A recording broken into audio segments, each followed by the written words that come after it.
Hi John, I'm your nurse Amber, and I am here to develop a teaching plan with you to assist you in managing your diabetes. As a baseline diabetic, you have a great opportunity to minimize or prevent your diabetes from further developing with the use of diet and exercise. This could also possibly prevent the use of medications. However, you still remain at risk of the disease developing further related to other risk factors like your age, current weight, and other possible contributing conditions like high blood pressure and high cholesterol. Your age is a risk factor, as after the age of 40, the risk of diabetes goes up and needs to be more closely monitored.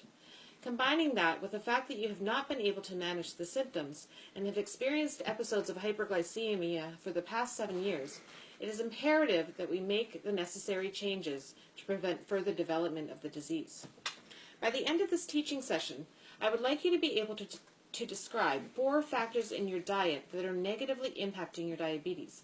We will focus on the cognitive domain in our teachings in this session to ensure the most information is made available to you.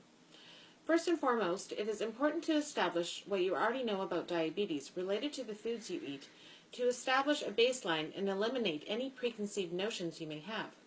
For example, many people think that a diabetic diet is simply about eliminating sugars and about eating so-called healthy foods like salads. However, sugars are hidden in many foods that you would be surprised about, including certain vegetables like corn and baked potatoes, as well as many salad dressings and the toppings added to salads. Some carbohydrates also contain large amounts of sugar and need to be limited, like white bread, white rice, and crackers. However, carbohydrates on the low glycemic index, like brown rice, whole wheat bread, and legumes, are better options in managing your diabetes.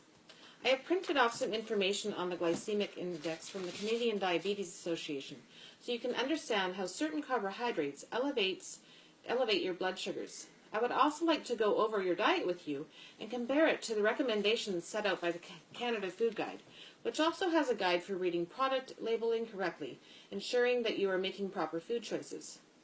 It is important that you limit your sugar, fat, and salt intakes and include foods high in fiber, like beans and green vegetables.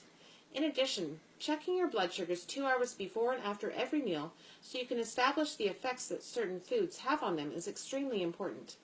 Portion control is also a significant factor, and eating smaller meals more frequently throughout the day to keep your blood sugars under control.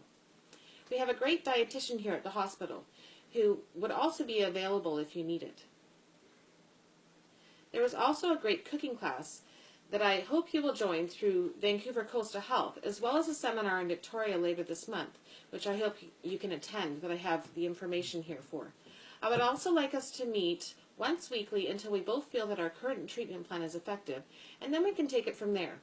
So John, tell me, what have you learned about your diabetes in regards to your diet?